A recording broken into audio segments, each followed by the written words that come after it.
আরো ঘরে ঢুকিয়ে দেবে। বুঝতে পারছেন কি বলছি? কেউ ভয় পাবেন না, কারো বাপ দাদার বিচার ব্যবস্থা নয়, এটা বলে গেলাম। তৃণমূল মনে করে বিজেপিকে সাথে নিয়ে আমাদেরকে আটকাবে, বিজেপি তৃণমূলের এই প্ল্যানকে আমরা সাকসেস হতে দেবো না।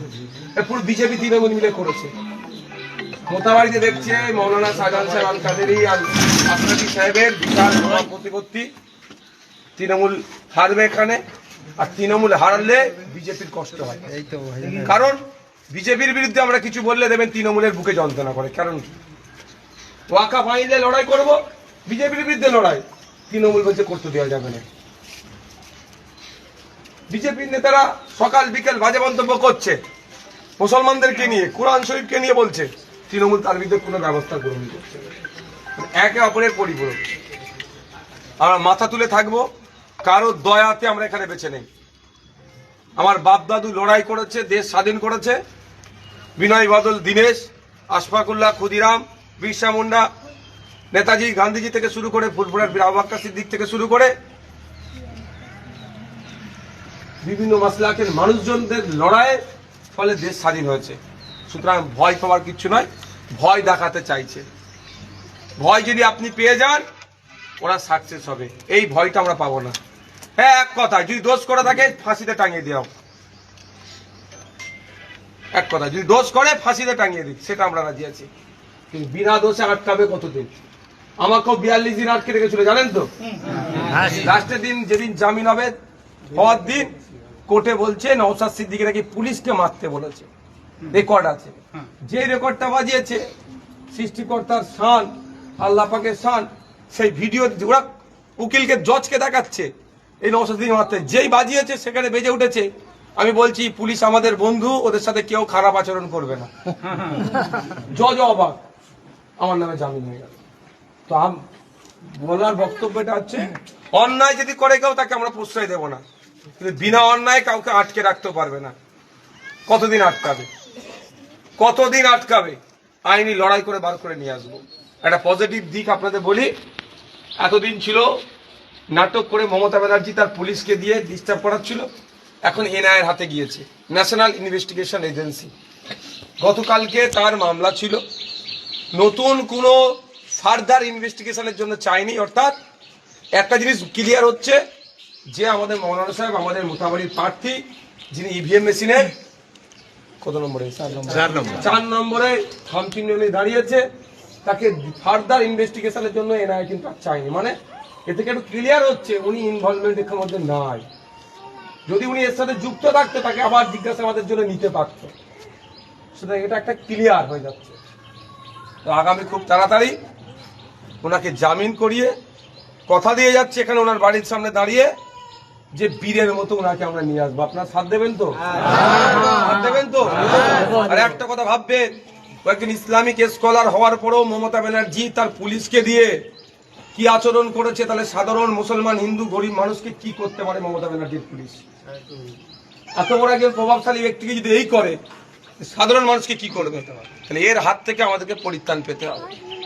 যেভাবে অন্যায় করে তুলে নিয়ে গেছে, আইনের মাধ্যমে জামিন করাবো, যেদিন জামিন করিয়ে নিয়ে আসবো, আমি আপনাদের বলবো সেদিন আর এই গলিতে থাকলে হবে না, রাজপথে আপনাদের বার হতে হবে।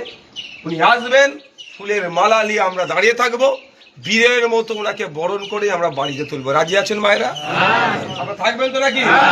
আমি চলে যাওয়ার পরে যদি কোনো তৃণমূলের ধান্দাবাজ, প্রেমবাজ, তোলাবাজ, গরু চোর, কয়লা চোর, বালি চোর বলে যে আমাদের সাথে হয়, নাহলে ফাঁসিয়ে দেবো, বলবে তোর যদি তোর তোর কোন বাবা আছে ফাঁসা, আর নওশাদ ভাইজান আছে আমাকে মালা পরিয়ে জেল থেকে নিয়ে আসবে।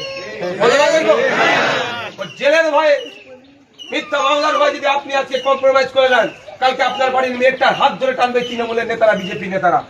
তখন আপনি কিছু বলতে গেলে এই উত্তরপ্রদেশের মতো হবে, যে খুন ধর্ষণ করে খুন করলো, বিচার চাইতে গেলে ভাইরা তাকে গাড়ি চাপাতে মেরে দিল, এইরকম হবে।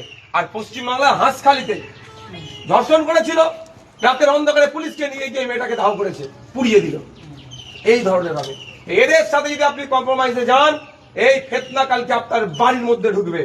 এখন রাস্তায় আছে, রাস্তাতেই ফেতনাকে শেষ করতে হবে, রাস্তার ফেতনা রাস্তাতেই শেষ করতে হবে। আর যদি মনে করেন ওটা মৌলানা সাহেবের ব্যাপার, মৌলানা সাহেব বুঝে নেবে, কালকে ওই ফেরত আপনার বাড়ি আসবে, আপনার বাড়ির মেয়েটা স্কুলে যাবে, খোঁজ পাবে তাকে তুলে নিয়ে পালিয়েছে, তখন আপনার পাশে কে থাকবে? আজকে আপনাকে আমাকে অন্যায়ের বিরুদ্ধে দাঁড়াতে হবে। আমার কি দরকার আছে? এই মৌলানা সাহেবের কি দরকার ছিল ভোটে দাঁড়ানো? বলুন, কি দরকার ছিল? জলসা করতো তো, নজরানা পেত তো, কিন্তু কি এটা করে কি সমাজকে সব বদলানো যাবে? হ্যাঁ, এটা একটা বার ধর্মীয় ভাবে সমাজকে বার্তা দিচ্ছে, সামাজিক বার্তাও দিচ্ছে, কিন্তু যেখানে আইন তৈরি হচ্ছে সেখানে না পৌঁছালে এই দুরবস্থা চলতে থাকবে। তাই সেখানে যেতে চেয়েছিল।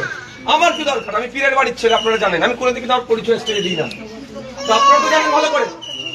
সকাল বিকেল আমার বাড়িতে লোক আসছে, হাতে টাকা গুঁজে দিয়ে চলে যাচ্ছে, তার পরিবর্তে আমার মুখের চেহারাটা দেখুন তো কি হয়েছে, হাতে দেখুন র্যাশ বেরিয়ে কি হয়েছে দেখুন।